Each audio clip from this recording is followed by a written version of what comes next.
announcing the strike in a post on Truth Social, saying our brave war fighters are right now carrying out aerial attacks on the terrorist bases, leaders, and missile defenses to protect American shipping, air, and naval assets and to restore navigational freedom. No terrorist force will stop American commercial and naval vessels from freely sailing the waterways of the world. Now, authorities in Yemen saying 31 people were killed in the airstrikes and more than 100 have been wounded. The Houthis vowing retaliation now against the U.S. Joining us is retired Marine Intelligence Officer and host of the Strat podcast, Hal Kempfer. Hal, it is great to have you. You know, I'd like to start here. The president has noted these attacks have cost the U.S. and the world economy billions of dollars and put innocent lives at risk. In your estimation, how big of a problem have the Houthis been for shipping in this region? Oh, Kelly, they've been a huge problem. It's, at one point, prior to November 2023, the response the Houthis had to the October 7th attacks in their support of Hamas, about 13% of global maritime trade went through the Suez Canal. That's got to go up to the Gulf of Aden. It's got to go through the Red Sea, the Bab el-Mandeb Strait. And about 30% of global container traffic was going through that. They have caused such an immense disruption. Over 70% of that has been stopped. This not only affects global commerce, it adds like 2 or 3 weeks of shipping time to go around the Horn of Africa, but it also affects the cost of goods. It's inflationary. It impacts Europe. So at some point, not just the U.S., but all the nations around the world had to do something about this threat.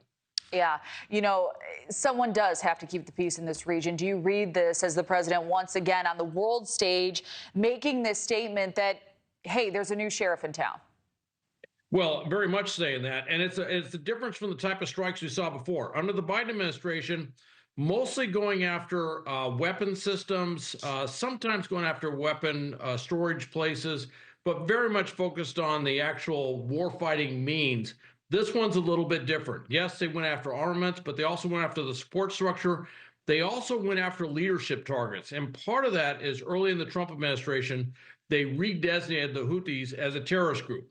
When they do that, that kind of legally opens up the option of going after terrorist leaders. And of course, that's always a tough thing to do. And it also opens up the potential for collateral damage when you go after those leaders. But taking out the leadership, particularly in a structure, an organization with a structure like the Houthis, where those leaders have been in those positions for a very long period of time, can be very disruptive. And we saw evidence of that with Hezbollah. Key leaders, I should say, were taken out, and Hezbollah lost a lot of its cohesion.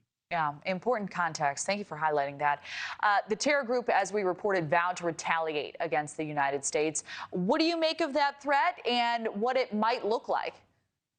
Well, rhetorically, they're always going to vow to retaliate. They announced that they had done a strike on the Harry S. Truman, which is a carrier task force off the coast, and the Department of Defense and the Navy came back and said, we have seen no evidence of that. I think one person even said it was rubbish. It's very common that the Houthis will claim that they are attacking U.S. warships when, in fact, there's no attack. Although, with that said, they have done attacks in the past, so I'm not discounting those threats. But part of this is to degrade their capability to do these things. And the longer they do things like this, the more, I would say, that the tempo will stay the same or increase as they try to remove those threats. So, frankly, the Houthis are kind of creating a bigger problem for themselves than they currently have. So we have about a minute left. These strikes, they're also intended, as you know, to put pressure on Iran.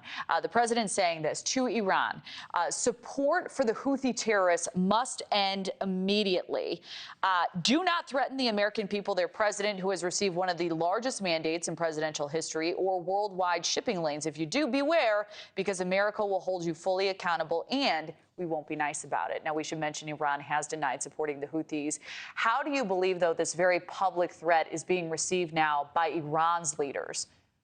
Well, I think Iran's got to be, they won't say so publicly. They'll be, boisterous, and they'll say, oh, we're going to strike back. They've already been saying that they will, basically strike back. But the reality is that they don't know with President Trump what he's going to do. They can't discount. With President Biden, it was a little more predictable that he would avoid doing strikes in Iran, try to avoid getting into a direct confrontation, military confrontation with Iran.